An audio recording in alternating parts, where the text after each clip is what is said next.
हुए वहां पर यज्ञ संपन्न कराया। तत्पश्चात कहते हैं सबने जय जयकार भगवान करते हुए अपने अपने धामों को प्रस्थान किया, अपने अपने नगर को गए और भगवान भी पुनः द्वारका में आ गए। वृंदावन बिहारी लाल की। द्वारका में आते ही अब माँ देवकी ने वहां पर सब चर्चा देख ली, संतों ने भगवान की महिमा गाई। सब बड़े बड़े संत तेजस्वी तपस्वी सब भगवान के चरणों में नतमस्तक थे। ये सारा दृश्य माँ देवकी ने देख लिया था। अब देवकी ने एकांत पा करके द्वारिका में आई, आकर के भगवान से कहने लगी कि आप पुत्र तो हैं पर आप साक्षात हे नारायण। आप साक्षात, वो संत बता रहे थे कि आप साक्षात नारायण हैं, आप साक्षात भगवान हैं। तो यदि आप भगवान हैं तो प्रभु एक काम मेरा भी है, एक कामना मेरी भी है। क्या कामना है? मेरी एक कामना ये है कि मेरे 6 पुत्र हुए थे जो कंस ने मार दिए थे। एक बार मैं उन पुत्रों के, अब मैंने ये भी सुना है, देव की मैया कहती है, मैंने ये भी सुना है कि आपने गुरु माता के बच्चों को बनाया था। तो हे पुत्र हे नारायण, मेरी एक अभिलाषा, एक कामना ये कि मैं उन बच्चों का दर्शन करना चाहती हूँ। भगवान ने कहा माता जी अभी देखो। तुरंत भगवान निकल पड़े कहते हैं और सीधे ही सुतल लोक में गए। राजा वहां का बलि को आज्ञा की कि जो देव की माँ के लाल इस लोक में पहुंचे हुए शीघ्रता से लौटा दीजिएगा। बलि ने भगवान चरणों को प्रणाम किया और उन बालकों को तुरंत ही लौटा दिया। कोई प्रश्न उत्तर कुछ नहीं, सीधे लौटा करके भगवान ने उन बालकों को ला करके माँ यशोदा के सामने प्रस्तुत कर दिए। बालकों को देख करके माँ का हृदय कुंठित हो गया, हृदय अवरुद्ध हो गया, कंठ अवरुद्ध हो गया और कहते हैं स्तनों से जल धारा बहने, दुग्ध धारा बहने प्रारंभ हो गई। और माँ ने उन बालकों को स्तनपान कराए पुनः और हृदय से लगा दिया।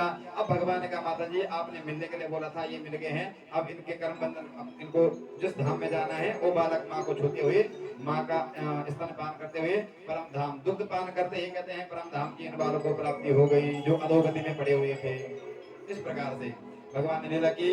अब कहते हैं सब लीला सुन। एक दिन की बात है कि द्वारिका में आ गया चातुर्मास और खूब संतन ब्राह्मण की मंडली द्वारिका में आई। भगवान ने उनका आदर सत्कार किया, एक बढ़िया सा उनकी व्यवस्था बना दी, एक पांडाल लगा दिया।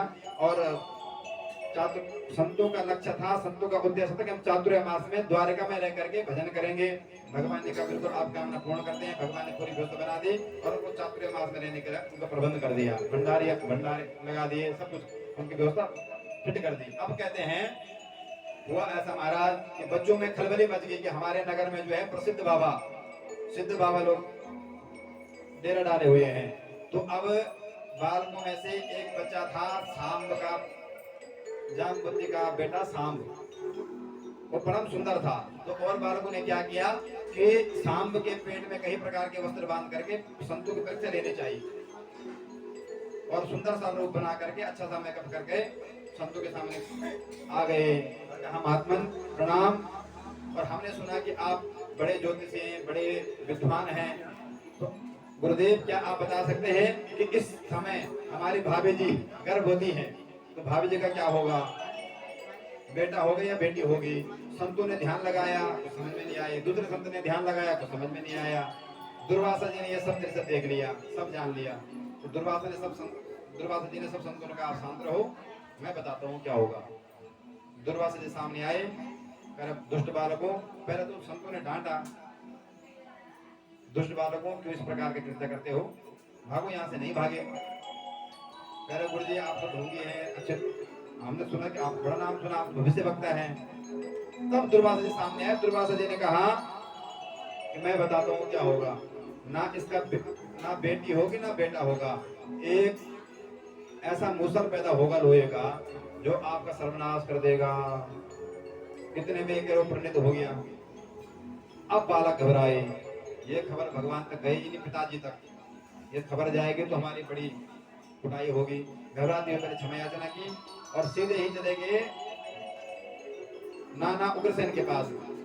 उनसे पूछा, उग्रसेन जी ने कहा कि ये बात तो अपनी यहीं तक रहने दो, द्वारकाधीश तक ये बात नहीं जानी चाहिए, इसको घिसना शुरू कर दो और घिस घिस करके समुद्र में बहाना शुरू कर दो। आगे जो होनी है सो परमात्मा को होनी है सो होगी, भविष्य करते में। बालकों ने ऐसे क्या करे, घिस घिस करके और उसकी एक छोटी सी कील बच की, समुद्र में डाल दी, मछली ले ली, मछली को मल्ला ने पकड़ लिया और उसने मछली को मारा, घर ले गया, उसके पेट से कील निकली। वही कील जो है बहेलिया ने मतलब यानी नाव में बह लिया, उसने उसके कील के बाण बना दिया। और ये सारी जो है परम धाम की व्यवस्था भगवान ने पहले ही फिट कर दी और बालकों को श्रापित कर दिया। अब कहते हैं एक दिन की बात है कि भगवान परम धाम की योजना बनाए रहे थे, इतने में उद्धव जी आ गए। उद्धव जी ने कहा, महाराज हे प्रभु, हम देख रहे हैं कि आप ये सारी व्यवस्था कर रहे हैं, लगता है कि आप जो है परम धाम की ओर प्रस्थान करने का अब आपका पूरा प्लान है। तो भगवान मेरी आपसे कामना है, मेरी आपसे प्रार्थना है, कृपा करके मुझे छोड़ के ना जाएं, मुझे भी साथ ले जाएं। भगवान ने कहा, उद्धव ये बताओ क्या आप मेरे साथ आए थे? उद्धव जी ने कहा, नहीं। जब मेरे साथ आए नहीं तो जाओगे कैसे? ये संसार है, कर्म भूमि है, कर्म बंधन में बंध करके जीवात्मा यहाँ आता है, कर्मों के अनुसार कर्म करता है, पूर्वार संस्कार पूर्वार कर्मों का कर्म करता है और कर्म पूरा होने के बाद निकलता भी है। अकेला आता है, अकेला जाता है। तो ना आप मेरे साथ आए हैं तो मेरे साथ जाओगे कैसे? उद्धव, आपको धराधाम पे रहना होगा, धराधाम वासियों को तत्व ज्ञान देना होगा और संत बन करके विचरण करना होगा। तब जो है उद्धव जी ने कहा, प्रभु यदि आपके साथ नहीं जा सकते हैं, संत बन करके विचरण करना है, फिर क्षेत्रों में आप विचरण करने के लिए बता रहे हैं, तो संत के लक्षण क्या है, संत को कैसा रहना चाहिए, किस प्रकार से रहना चाहिए? अब भगवान ने एक दृष्टांत देकर समझाया, जिस प्रकार से दत्तात्रेय जी रहते थे। दत्तात्रेय जी ने 24 गुरु बना रखे थे, अपने 24 गुरु बना रखे थे, उसी प्रकार से संत को उसी प्रकार से रहना चाहिए। जीवन में 24 गुरु तो उतारने चाहिए। कैसे कैसे? कहते हैं दत्तात्रेय जी ने जीवन में पृथ्वी वायुराकाशः मापोऽग्निश्चन्द्रमा रविः कपोतो अजगरा सिंधु पतंगो मधुकृतगजः मधुपा हरिणो मीनः पिंगला कुक्कुरोर्भका कुमारी सकृता सर्पा उर्णनाभि सुपे सकृत। पृथ्वी, दत्तात्रेय ने पहला गुरु अपना बनाया पृथ्वी को। सब सहती है, बदले में अन्न देती है, फल देती है। किसी ने गड्ढा कर दिया, किसी ने जला दिया, कुछ भी कैसा भी हो सब सहन करती है, कभी टोका टाकी नहीं करती है। बदले में उपकाम है, परोपकार करना है। तो सहनशीलता तो हमने पृथ्वी से सीखी है। सहनशील, संत को सहनशील पहला होना चाहिए। दूसरा गुरु कहते हैं दूसरा गुरु हमने वृक्षों को बनाया है। दत्तात्रेय का दूसरे गुरु, वृक्ष में आप पत्थर मारो, बदले में फल देते हैं। तो संत को भी ऐसे मान हानि के चक्कर में नहीं रहना चाहिए, स्वाम में स्थित रहना चाहिए। किसी ने माला पहना दी तो बहुत अच्छा, नहीं पहनाई तो कोई बात नहीं, परंतु हम स्वाम में स्थित नहीं हैं। हमारे सुख और दुख की चाबी दूसरों के हाथ में है। इन्होंने सम्मान कर दिया, माला बना दिए, वाह महाराज कितना बढ़िया कर दिया आपने। और जरा सा कोई बोले, बाबा थोड़ा हटिए, जरा हटियो, तो उतने में आग बोल हो गया, मुझे पहचानता नहीं है, मैं कौन हूँ, ऐसा बोलना था। तो इसने सुख की चाबी घुमाई, इसने दुख की चाबी घुमाई। हमारा सुख और दुख की चाबी दूसरों के हाथ में है। और संत स्वामी स्वस्थ वही हैं जो स्वामी स्थित हैं। तो संतों को स्वामी स्थित होना चाहिए। कोई सम्मान करे अच्छी बात है, ना करे अच्छी बात है। दूसरा गुरु मैंने ये बनाया महाराज। तीसरे गुरु हमने जो है वायु को बनाया है। वायु दुर्गंध हो या सुगंध हो सब जगह बहती है। तो संतों को में ऐसा होना चाहिए, जीवन में अच्छा बुरा सबका साथ देना चाहिए, सर्वत्र विचरण करना चाहिए। वायु की तरह अपनी निर्मलता नहीं खोनी चाहिए। और इस प्रकार से मैंने आकाश को गुरु बनाया है। असंख्य तारे आकाश में हैं, असंख्य प्रकार के रत्न, असंख्य यानी आकाश को गिनना, आकाश को मापना नामुमकिन है। परंतु उसके बावजूद भी शीतलता, कभी चांद के भांति शीतलता दे रहे हैं, कभी प्रकाश दे रहे हैं। यानी आकाश की भांति संत को भी विशाल बुद्धि का होना चाहिए। आपके पास कई प्रकार के रत्न हैं, कई प्रकार के गुण से आप चमक रहे हो, उसके बाद भी कतई भी आपको अभिमान नहीं करना चाहिए। ये गुण हमने आकाश से सीखे हैं। और कहते हैं हमने अग्नि को भी गुरु बनाया। स्वाहा जो भी अग्नि में डालो सब स्वाहा। उसी प्रकार के संत को जो मिल जाए, संत के पाने से ही सबके पाप ताप संताप समाप्त हो जाते हैं। कोई अच्छा दे रहा है, कोई बुरा दे रहा है, संत के पास आकर के संत केवल एक ही देते हैं, उसके पाप से छुटकारा, उसके पाप भस्म कर देते हैं। आशीर्वाद में ना जाने क्या क्या दे दें, जरा सा माल कुआं छकाएंगे ब्राह्मणों को, संतों को। स्वस्ति न इंद्रो वृद्धा सर्वाहा कहने लगते हैं। आपके एक लिफाफे 250 के लिफाफे मात्र से स्वस्ति न इंद्रो राजन हे जजमान, आपके यहाँ ऐसा हो जैसा साम्राज्य इंद्र के यहाँ है, जैसे गद्दी इंद्र के पास में, जो सुख सुविधाएं इंद्र के पास में है, वो आपके लिए कामना करते हैं ब्राह्मण। और सच्चा ब्राह्मण तो वही है, अपने यहाँ तो आपके यहाँ तो करता ही है आपके लिए, संकल्प में आपका नाम आपके लिए कर रहा है। अपने यहाँ भी पूजा कर रहे होंगे, अपने यहाँ भी पाठ कर रहे होंगे, चाहे 9-10 बजे तक क्यों ना करना पड़ जाए, 10-11 बजे तक, परंतु उसमें भी हित केवल आपके लिए। आज हम उस यजमान के यहाँ गए थे, आज उस यजमान के यहाँ गए थे, हमारी पूजा पाठ से उनके यहाँ दिन दुगनी रात चौगनी हो, क्यों? हमारा नाम होगा, क्यों? ब्राह्मण आए थे उनके कारण हुआ, केवल नाम पाने के लिए। ये है तो संत को भी हमेशा परोपकार में ले लेना चाहिए, अग्नि की तरह सब समन करना चाहिए। कोई अच्छा बोल रहा, बुरा बोल रहा, सब बजाते हुए चलो। ये गुण मैंने चंद्रमा से भी, चंद्रमा गुरु बनाया है। इसकी शीतलता से सीखा कि संत को किसी की शीतलता में, सबको शीतल छांव में रखना चाहिए।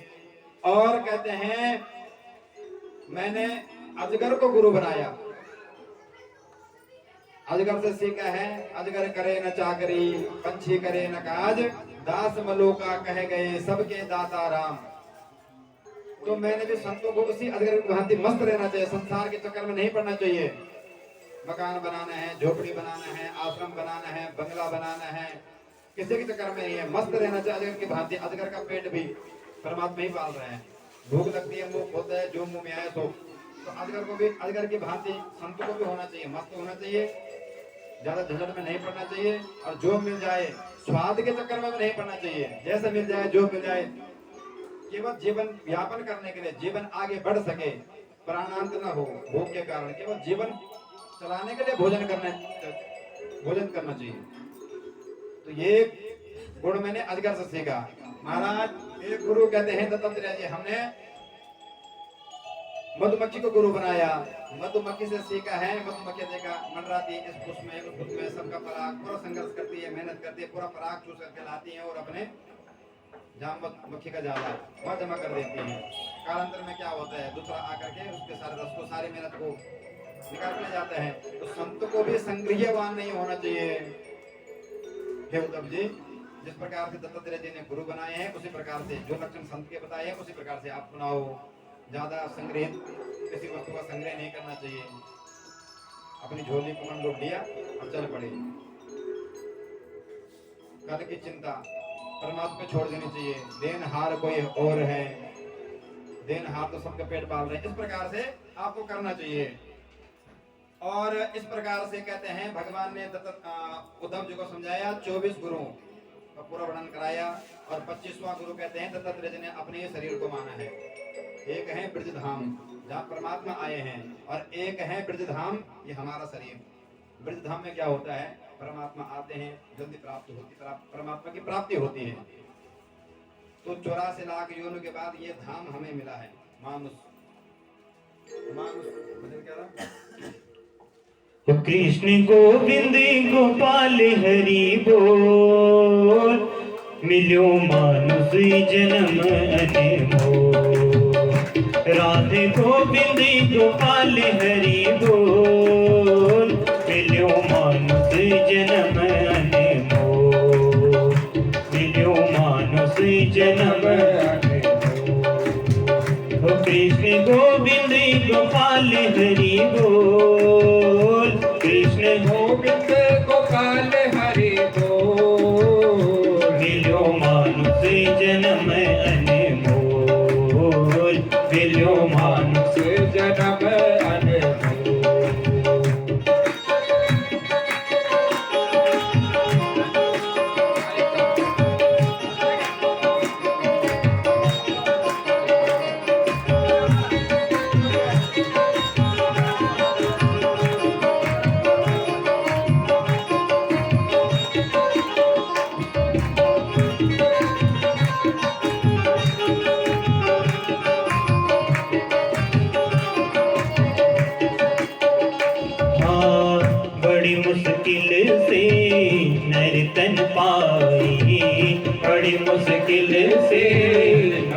तन पाए बड़ी मुश्किल से नर तन पाए बड़ी मुश्किल से नर तन पाए सीधी लाट दिन सुधी गवाई सीधी लाटते नयूतनी गवाए ओ मोह माया को करूं खपरो मोह माया को करो कतरो मिलो मानुष जन्म अनमोल ओ मिलो मानुष जन्म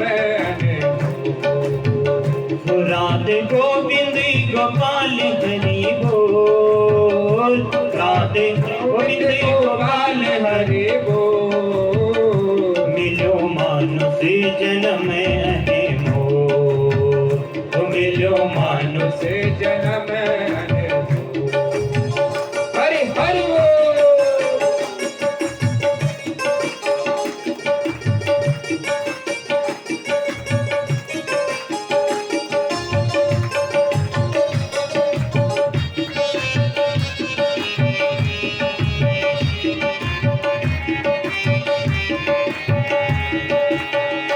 माँ जब धरती माँ जब ताएंगी जब धरती माँ जब ताए जब धरती माँ जब ताएंगी जब धरती माँ जब ताएगी अपना भगतों का कष्ट मिटेगी अपना भगतों का कष्ट मिटेगी हो मन की आंखों से तू अभी खोल मन की आंखों से तू अभी खोल मिलो मानुष जन्म अनमोल मिलो मानुष जन्म अनमोल मिलो मानुष जन्म अनमोल तो कृष्ण गोविंद गोपाल हरि बोल कृष्ण गोविंद गोपाल हरि बोल मिलो मानुष जन्म अनमोल मिलो मानुष जन्म अनमोल मिलो मानुष जन्म अनमोल वृंदावन बिहारी लाल की श्रीमद् भागवत महापुराण की। तो इस प्रकार से भगवान जी ने दत्तात्रेय गुरु के माध्यम से जैसे इन्होंने गुरु 24 बनाए थे उसी माध्यम से यही प्रसंग दे करके यही उदाहरण दे करके उद्धव जी को संन्यास धर्म के सन्यास के लक्षण समझाए। इतना समझाते ही उद्धव जी तो जो है निकल पड़े तीर्थयाटन के लिए। कालांतर में हरिद्वार में जाकर के बद्रिकाश्रम में जाकर के तपस्या में लीन हुए, लोगों को समाज को तत्व ज्ञान कराया और अंत में परम धाम को ये भी पूछे। और इधर अब कहते हैं द्वारिका में भगवान एक दिन क्या हो, अर्जुन और भगवान जी दोनों द्वारिका में बैठे हुए थे। अचानक क्या देखते हैं कि एक ब्राह्मण मरा हुआ बालक लेकर के द्वारकाधीश के सामने आते हैं और रोने लगता है और द्वारकाधीश पर बरस पड़ता है। यदुवंशी होकर के राजा धीराज होकर के अपने को ये मानते अपने को वो मानते, इतना होकर के भी एक हमारे बालकों को नहीं बचा सकते हैं। और हम तो ये जानते हैं कि यदि राजा भ्रष्ट हो, राजा व्यभिचारी हो तो उसके प्रभाव से प्रजा दूषित होती है। तो मुझे तो इन्हीं के कारण जो हम आए दिन मेरे बालक होते और मर जाते हैं, एक बालक की भी आपने रक्षा नहीं कर पाए। कैसे द्वारकाधीश हैं आप? भगवान को खरी खोटी सुनाने लग गए। अर्जुन खड़ा था, अर्जुन ने तुरंत उठे और वचन दे डाला, आपके बार जो आपकी संतान होगी उसकी रक्षा मैं करूंगा, मैं कोई द्वारकाधीश नहीं हूँ।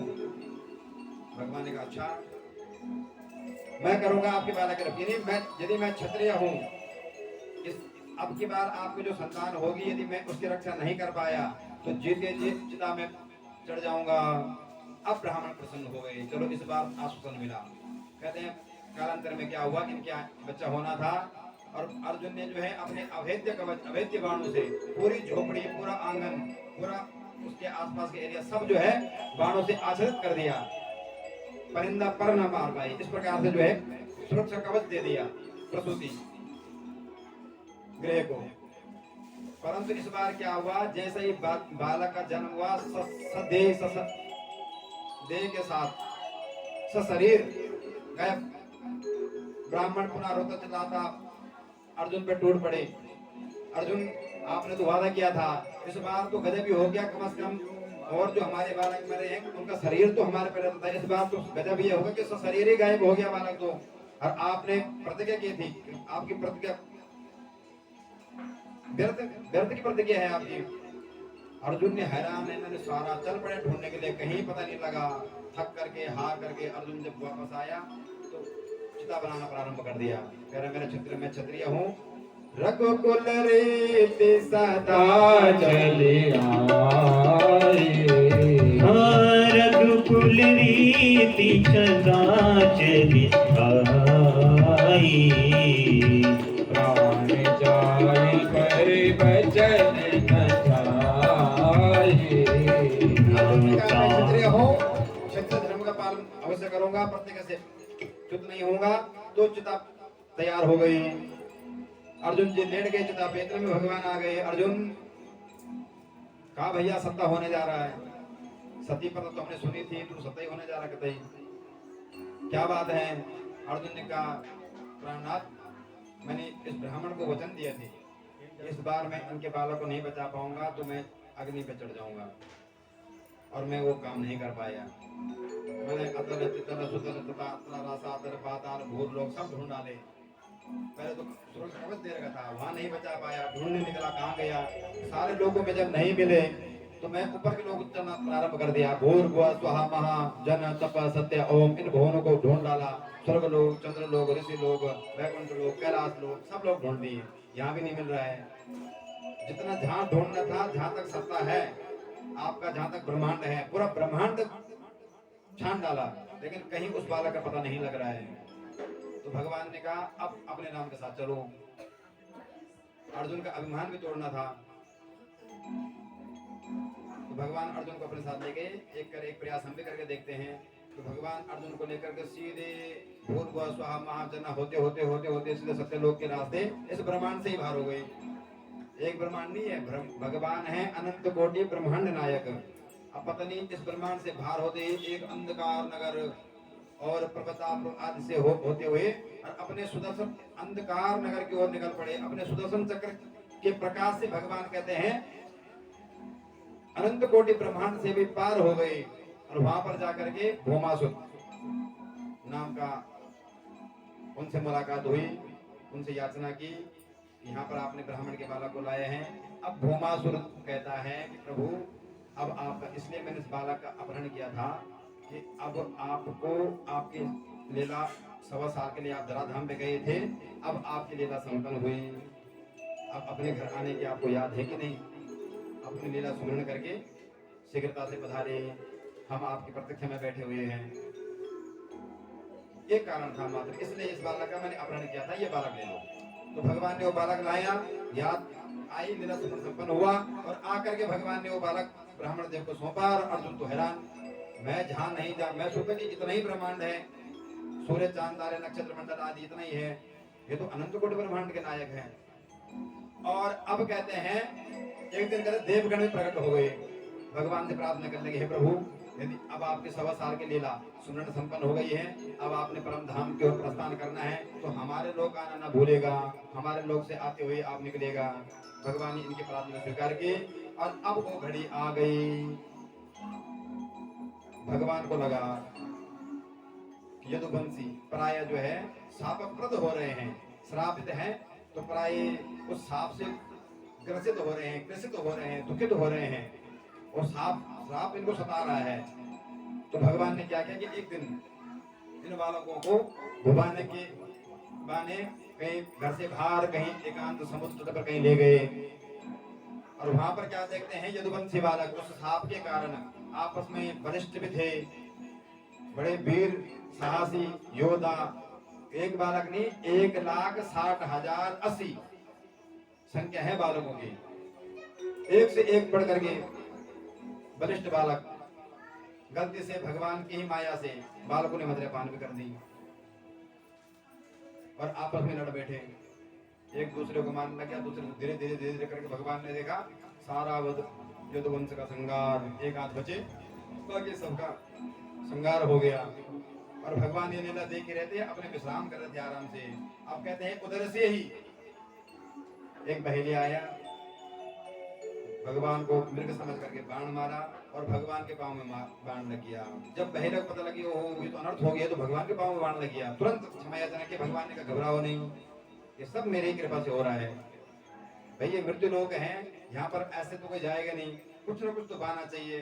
अटैक आया था, एक्सीडेंट हुआ था, बड़ा जोर का दर्द उठा था, कुछ तो बाना होगा, बिना बाना कोई जाएगा नहीं। तो भगवान को यही बाना मिल गया, इस बाने की भूमि तैयार हो गई। अब कहते हैं भगवान यदुवंशों का संगार हुआ, भगवान ने लीला सुपर्ण संपन्न की और अब बाण लग गया। भगवान ने भी धीरे धीरे पंचभूत शरीर छोड़ा और आत्मा दिव्य प्रकाश स्वान आत्मा देखते ही देखते सबके सामने आकर के श्रीमद् भागवत में अक्षर स्वरूप विद्यमान हो गई।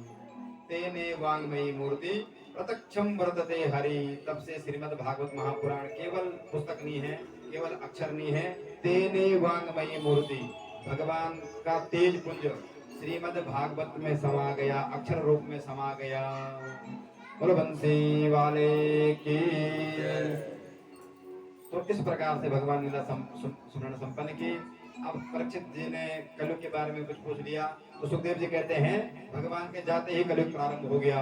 और कलयुग की थोड़ा सा सुखदेव जी अपने दृष्टि से देखते हैं। कलयुग में दाम्पत्ये विरुचिर हेतुर मायेवा व्यावहारिके स्त्रीत्वे पुंसते ये चाहते विप्रेत सूत्रवद।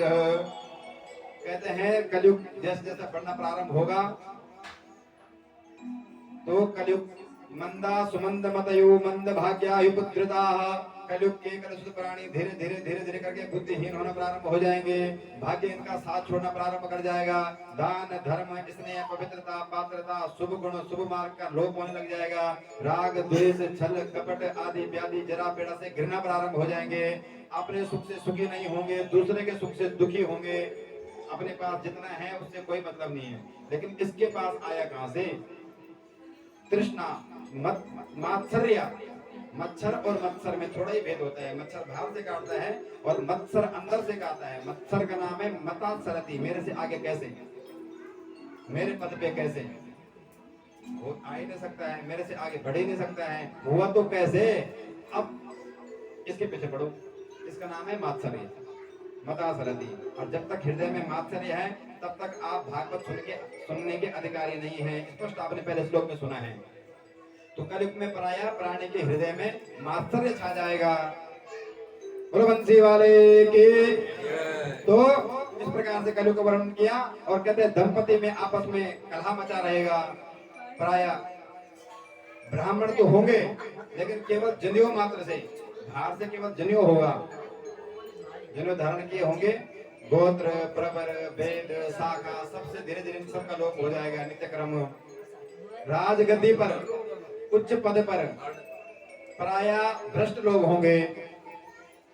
जितनी बड़ी पद होगा, राजनेता अधिकारी बड़े गद्दियों में, पराया कलयुग में भ्रष्ट ही जो जितना बड़ा भ्रष्ट होगा, जितना बड़ा पाखंड होगा, पाखंड जितना बड़ा धूर्त होगा, उतना बड़ा ही राजा होगा, उतना बड़ा ही उसको लोग उतना ज्यादा ही पूजेंगे। बात ये है। कलयुग के दशा इस प्रकार से बताई। और कहते हैं डकैतों का बोलबाला प्रारंभ हो जाएगा। और जब कलयुग धीरे धीरे आगे और बढ़ेगा, जीव आदमी यानी मानवों की उम्र भी धीरे धीरे कम हो जाएगी। कलयुग में आयु है प्रमाणित 120 वर्ष। 120 वर्ष तक आप जीवित रह सकते हैं। परंतु आप देख रहे हैं कोई जाता है, एवरेजन 60 रह गई है। अभी तो कलयुग का पहले चरण में नहीं, पहले चरण शुरू हो रखा है। एवरेजन कोई 50 पे खिसक रहा है, कोई 60 पे, कोई 70 पे जा 80 आते आते तो घर वाले बोल देते हैं अब कब बहुत हो गया। 90 में तो बोलते हैं कि अब तो कोई संस्कारी परिवार हो तो सेवा कर पाते होंगे माँ बाप होंगे, अन्यथा आप प्रार्थना करते हैं कि बस कब खिसकेगा। कोई ऐसा जब बताओ पंडित जी ये अब खिसक जाए। पहले तो कुटिया डाल देते हैं वृद्धाश्रम में, वहां ना हो तो एकांत में, कोई पूछने वाला नहीं, घर वाले ही प्रार्थना करते हैं, जाना चाहिए जब तक काम के हैं। तब तात्पर्य ये हुआ धीरे धीरे उम्र भी कम होने लग जाएगी और भाग्य में साथ देना कम हो जाएगा।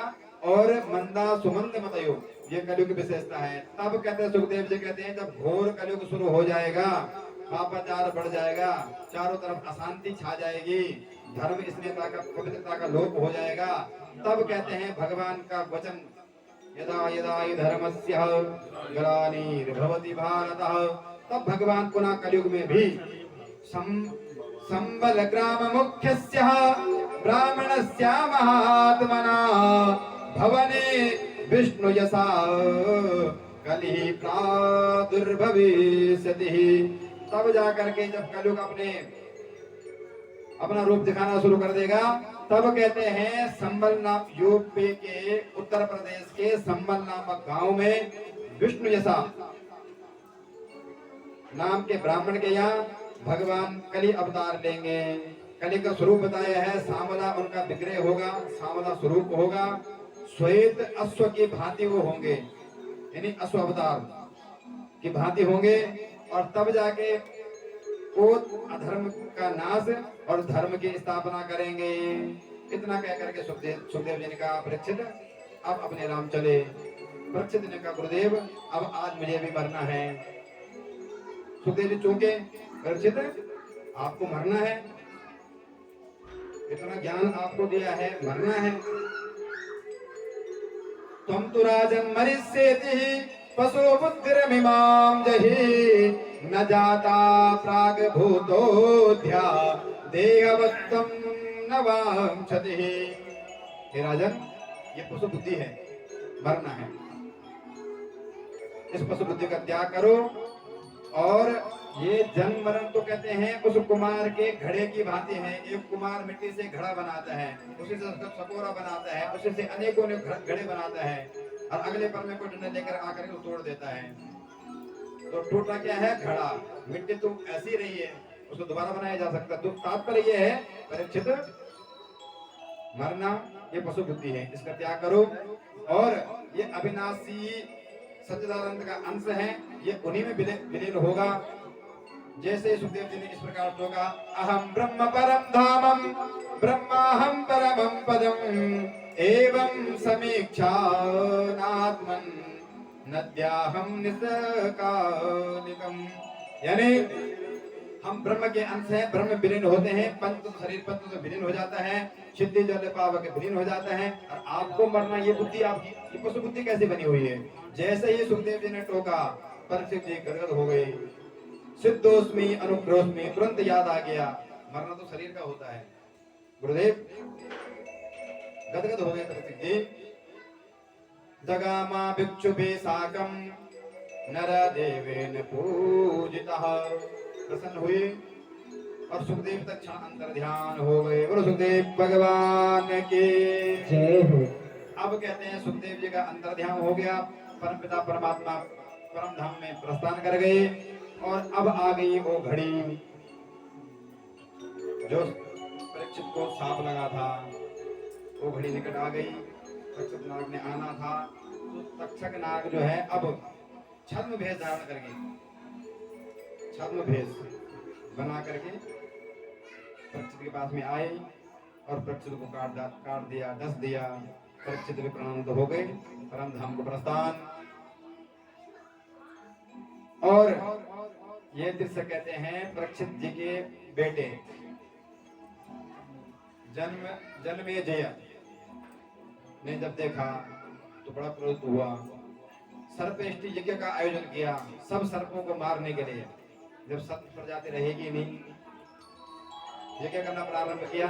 तुरंत कहते हैं बृहस्पति जी और आस्तिक्य मुनि ने आकर के परीक्षित के बेटे जन्मेजय को समझाया, राजन जन्म मरण तो संसार में ये धराधाम है, मृत्यु लोक है, सबको मरना है, लेकिन आप ऐसा अन्याय न करें। भगवान की बनाई कोई वस्तु व्यर्थ नहीं होती, उसका प्रयोग आप कैसे कर रहे हैं ये आप पे डिपेंड करता है। आपकी बुद्धि, उसका इस्तेमाल, उसका सदुपयोग कैसा कर रहे हैं। मान ले एक ने जो है सब्जी में नमक डाल दिया और ज्यादा पड़ गया, अगले दिन भी वही हाल हो गए। अब कहते भाई ये नमक तो गंदी चीज है, ये पूरा सब खाने का स्वाद किरकिरा कर जाता है, ये नमक ही को फेंक दो। तो क्या उचित है? गलती कहाँ हुई? हमने उसका इस्तेमाल सही ढंग से नहीं किया। नमक की जगह शक्कर डाल के देखो। तो हर चीज का अपना महत्व है, हर चीज का इस्तेमाल कहाँ पर आपने कितना कैसा उसका उपयोग करना है, कैसा प्रयोग करना है, ये आपकी बुद्धि पर डिपेंड करता है। परंतु हे राजन, संत भगवान की सृष्टि में जो भी जल थल आदि जो भी भगवान ने बनाए हैं कोई व्यर्थ नहीं है। तो आप ऐसा अनर्थ न करिए। जन्मजय दोनों गुरुदेव की आज्ञा से मान गए और सर्वश्रेष्ठ यज्ञ बंद हो गया। और इसी के साथ में कहते हैं 18,000 श्लोक, 335 अध्याय और 12 स्कंद रूप ये महान ग्रंथ श्रीमद् भागवत महापुराण संपूर्ण हुआ। तो आइए सज्जनों, बहुत बहुत धन्यवाद आप लोगों का। आप लोगों को देख करके मन तो बड़ा आह्लादित है, बड़ा गदगद है कि हम जैसे अज्ञानी, हम जैसे अनाड़ी बालक, आपका ही बच्चा की कथा में हमने प्रयास किया था, हमने साहस नहीं, हमारा हमने दुस्साहस किया था। परमात्मा की कथा किम वर्ण याम तब रूप अचिंत्य मेदत अचिंत्य रूप सौंदर्य परमपिता परमात्मा के चरित्रों का वर्णन करना। भगवान के 1,60,000 बच्चे हैं, उनका स्वभाव, उनका बल पराक्रम, उन्होंने जीवन में क्या क्या किया है, इनका विवाह कैसे कैसे हुआ है, ये चर्चाएं करते करते करते करते तो एक जन्म क्या 10 जन्म समाप्त हो जाएंगे। तो हरि अनंत हरि कथा, अनंत अनंत कथा भगवान की।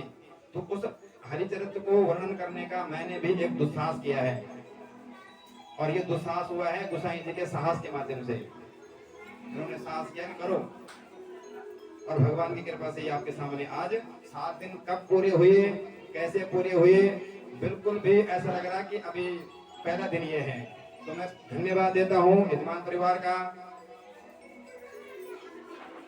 धर्मपत्नी जी, श्रीमती कुसुम जी और इनके बेटे दीपक जी और इनकी बहू सुषमा जी और हमारे गढ़ समिति के अध्यक्ष श्रीमान श्री सत्यनारायण भाई साहब जी और बाकी जगदीश भाई साहब आदि जो भी मान्यवर भगवत चरणानुरागी बंधुजन यहाँ पर आए हैं, सबका तहे दिल से शुक्रिया करते हैं, धन्यवाद करते हैं। और ये भक्त वत्सला भक्तिमती माताएं जिन्होंने एकांत होकर के नहीं सोचा घर में कौन आ रहा होगा, भागना चाहिए, जाना चाहिए, नहीं रहते तो कथा हम नहीं करते, कथा कराते श्रोता। आप श्रोता बने तो ये कथा हुई, आप श्रोता बनते तो कथा ही नहीं होती। और साथ साथ में धन्यवाद देते हैं इन विप्र मंडली का, इनका बड़ा सहयोग रहा है। इसके ऐसे कराए हैं आचार्य, इनके प्रति आपसे करा देता हूँ। आचार्य पूज्य आचार्य श्रीमान अभिषेक जी, अभिषेक गुरु जी, जिन्होंने यहाँ पर मूल पाठ किया, पूजा की और इनके साथ में सुर में ताल भी लिया और हमारा भी पूरा सहयोग किया।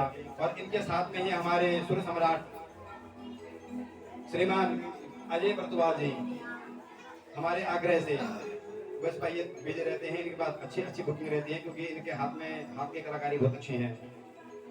आग्रह पे मन का पहली बार है और महाराज आना है, तो आग्रह हमारे आग्रह पे आइए, धन्यवाद आपका। और इनके सुर में ताल देने वाले हैं महाराज श्रीमान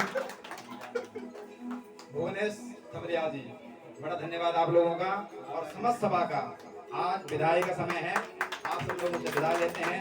विदा लेने से पहले मैं आपसे आग्रह करता हूँ, आंख बंद करके सीधे बैठ जाएं सब लोग। पहले तो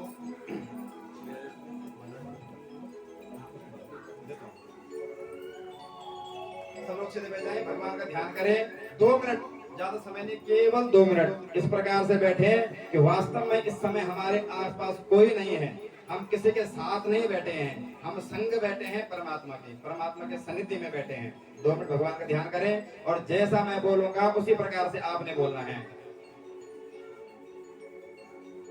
नाम संकीर्तनम यस्या, नाम संकीर्तनम यस्या, नाम संकीर्तनम यस्या, नाम संकीर्तनम यस्या, सर्व पाप प्रणाशनम, सर्व पाप प्रणाशनम, सर्व पाप प्रणाशनम सर्व पाप प्रणाशनम प्रणामो दुख समनस प्रणामो दुख शमन प्रणामो दुख समनस प्रणामो दुख शमन तम नमामि हरिं परम तं नमामि हरिं परम तम नमामि हरिं परम तं नमामि हरिं परम ओम नमो भगवते वासुदेवाय नमः ॐ नमो भगवते वासुदेवाय नमः ओम नमो भगवते वासुदेवाय नमः ॐ नमो भगवते वासुदेवाय नमः ओम नमो भगवते वासुदेवाय नमः ॐ नमो भगवते वासुदेवाय नमः तत्सत् ब्रह्मार्पणमस्तु तत्सत्ब्रह्मार्पणमस्तु इसी के साथ ये ज्ञान गंगा यहीं पर विराम। भगवान ने चाहा तो अब ये निरंतर बहती रहेगी।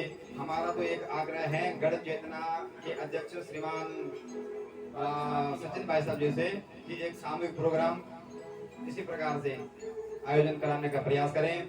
बाकी आगे भगवत इच्छा आपका प्रयास रहे तो आगे तो भगवान के चरणों में सौंप दे। भगवत इच्छा से होए कि नहीं जो राम रच राखा होता तो वही जो परमात्मा चाहते हैं, लेकिन हम प्रयास करें तो हो संभव हो सकता है। तो थोड़ा विशाल रूप में भव्य रूप में पुनः आपके सामने ऐसा सौभाग्य मिल सके ये हम भगवान से प्रार्थना करते हैं और आपसे निवेदन करते हैं। तो इसी के साथ में जो है यहीं पर कथा विश्राम और निवेदन करता हूँ हमारे गढ़ चेतना के अध्यक्ष श्रीमान सच्चिदानंद बड़कोटी भाई साहब जी से कि आप आइए और दो शब्द अपने मुखारबिंद से व्यक्त करें।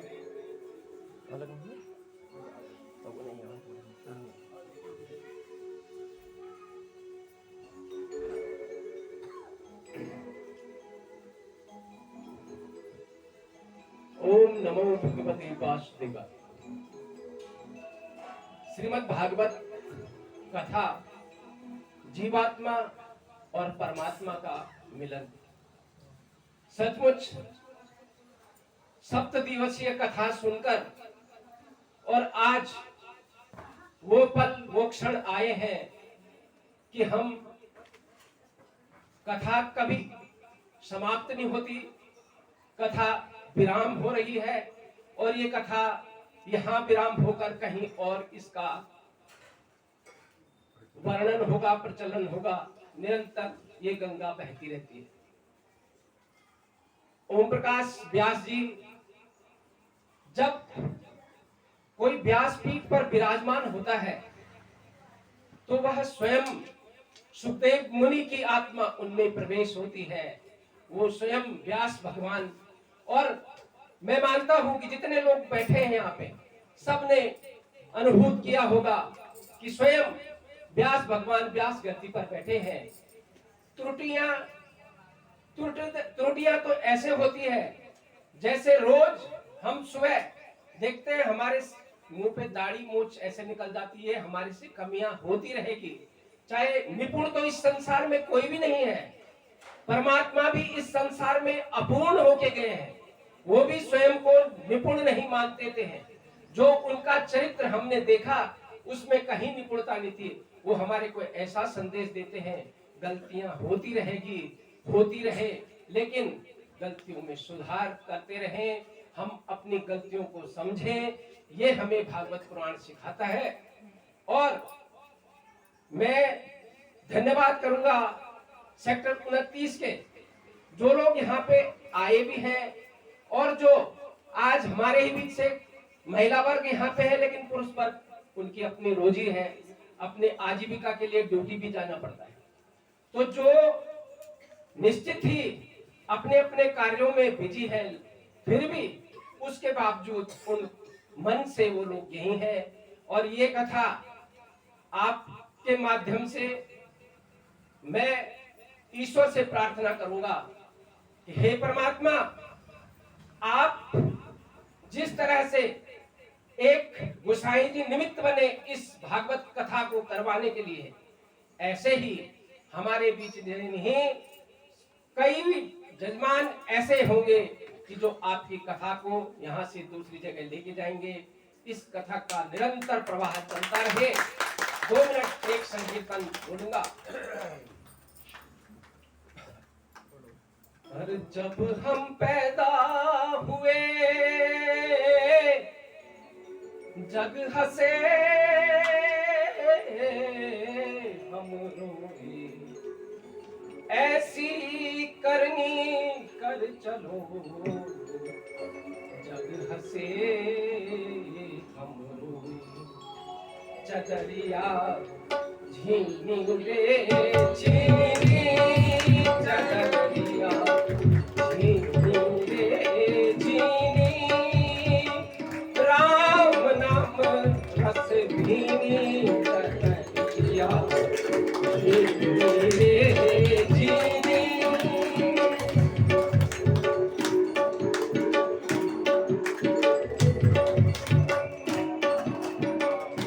अस्त कमल का चरखा बनाया, 5 तत्व की तूनी तूनी। अस्त कमल का चरखा बनाया, 5 तत्व की तूनी। 9-10 मास गुणन में लागे, 9-10 मास गुणन में लागे, मूरख मैली कीनी, चदरिया झीनी रे झीनी।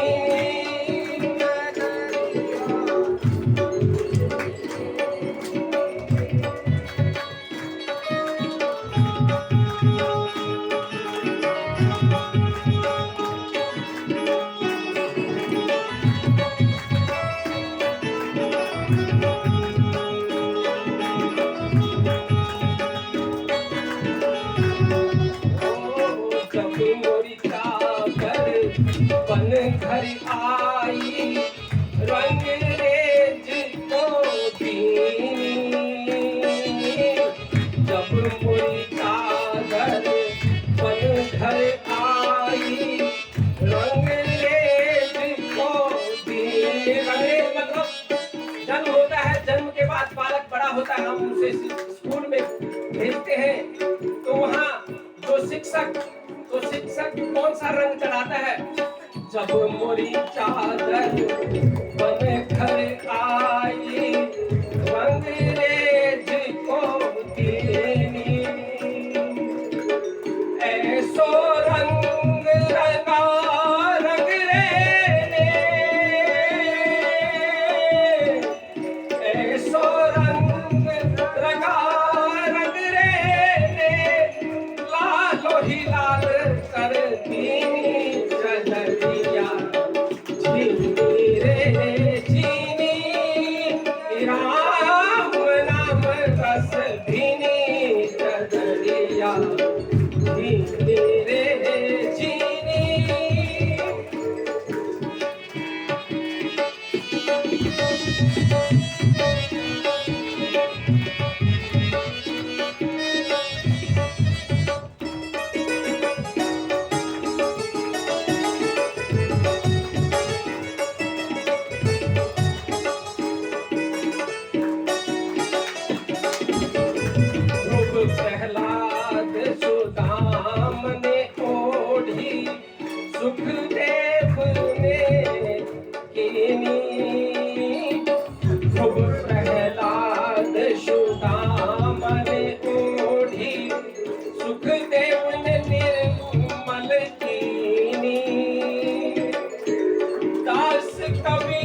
रघुवंशी वाले की जय हो। बहुत धन्यवाद भाई साहब आपका। और वास्तव में त्रुटि तो रहेगी, भाई साहब कह रहे थे, तो हम भी एक अबोध बालक है आपके सामने, कहीं न कहीं शब्दों में इधर उधर तो हो गई। हमारे गोसाई जी कह ही रहे थे कि एक जगह हम भोजन में गए थे और वहाँ पर जो है 2-4 लोग आए हुए थे, तो महात्मा निवेदन कर रहे थे भोजन करने के समय, महाराज खाइए खाइए खाइए, शर्माइए नहीं, यही बोलते पता लोग, वो शर्माना बोलना छोड़ के बोलो खाइए खाइए बेशरम तो ही। पर महाराज क्या बोलना कर खाइए खाइए, शर्म तो है नहीं। अब बोलना चाह रहे थे कि शर्मा खाइए खाइए शर्माइए नहीं, लेकिन शब्द क्या था, कोई शब्द पकड़ा तो क्या हो जाता सोचो। तो आप हमारे शब्दों पे ध्यान मत देना, कहीं त्रुटि रह गई हो, कहीं अपशब्द निकल गया हो, उसको क्षमा करें और भावना को पकड़ें। गुरुवंशी वाले की जय हो। चलो महाराज बढ़िया से आइए विदाई वचन गाते हैं बड़े भाव से।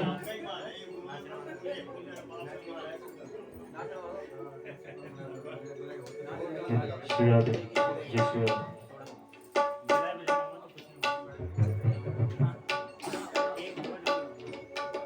बोले दुर्गे मैया की जय। तू रे माँ तू रे मेरी माँ तू रे दी माँ तू रे दी मेरी माँ तू रे दी माँ तू रे दी। ऊंचा पहाड़ों माँ शिव जी का गैले माँ ऊंचा पहाड़ों माँ शिव जी का गैले माँ। मेरी माँ तू रहती माँ तू रहती मेरी माँ तू रे दी माँ तू रे दी। मेरी माँ तू रहती माँ तू रहती मेरी माँ तू रे दी माँ तू रे दी।